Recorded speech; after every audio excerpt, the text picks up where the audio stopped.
Hello hi అందరికీ welcome back to my channel Sravanthi Narla cooking recipes. ఈరోజు recipe వచ్చేసి టమాటా మిరియాల రసం ఏ విధంగా ప్రిపేర్ చేసుకుందామో చూద్దాము.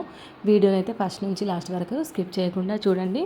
ముందుగా మనం రెడ్ కలర్ టమాటాలను అయితే తీసుకోవాలి. ఈ విధంగా సగానికి కట్ చేసి ప్రెషర్ కుక్కర్లో టమాటా ముక్కలు వేసేసి వాటర్ మునిగేంత వరకు పోసిన తర్వాత క్యాప్ పెట్టేసి ఒక 2 విజిల్స్ వచ్చేంత వరకు మనమైతే చూసుకోవాలి. ఇలా 2 విజిల్స్ వచ్చేసిన తర్వాత స్టవ్ ఆఫ్ చేసి చల్లారబెట్టుకోవాలి. అప్పటి వరకు మనం ఈ టమాటా చారులోకి మనం సన్నగా కట్ చేసుకున్న పచ్చిమిర్చి, నానబెట్టుకున్న చింతపండు, కొత్తిమీర, కరివేపాకు, మిరియాలు, లవంగం, బండపువ్వు దంచుకున్న పౌడర్, అల్లం, వెల్లుల్లి, ఆనియన్ కచ్చా పచ్చి దంచుకున్న పేస్ట్ ఇవన్నీ మనం పక్కన పెట్టుకోవాలి. ఒక నాన్ స్టిక్ కడాయిలో కొద్దిగా అయితే ఆయిల్ వేసి ఆయిల్ హీట్ అయిన తర్వాత ఇందులో ఆవాలు, జీలకర్ర, కరివేపాకు, మనం కట్ చేసుకున్న పచ్చిమిర్చి అయితే ఇందులో వేసి ఒకసారి అయితే ఫ్రై చేసుకోవాలి. ఇలా ఫ్రై చేసుకున్న తర్వాత ఆనియన్, అల్లం, వెల్లుల్లి కచ్చా పచ్చి దంచుకున్న పేస్ట్ కూడా ఇందులో వేసుకోవాలి. ఇలా వేసుకున్న పచ్చి వాసన పోయేంత వరకు మనం కలుపుకోవాలి.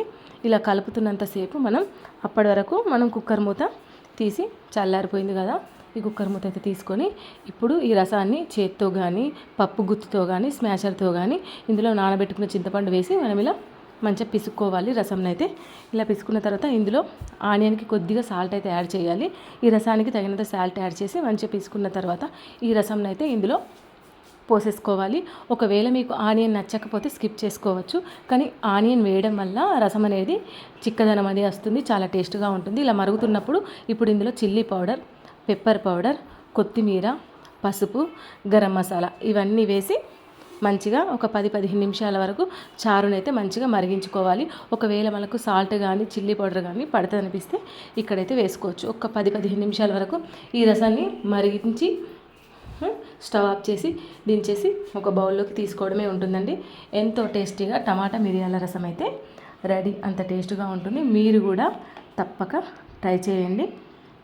వేడి వేడి అన్నంలోకి ఈ రసాన్ని పోసుకొని తింటే తిన్నా కొద్దీ తినాలనిపిస్తుంది అండి. నా వీడియో కనుక మీకు నచ్చినట్టయితే like, share, comment, please subscribe మాత్రం మర్చిపోకండి. Bye bye.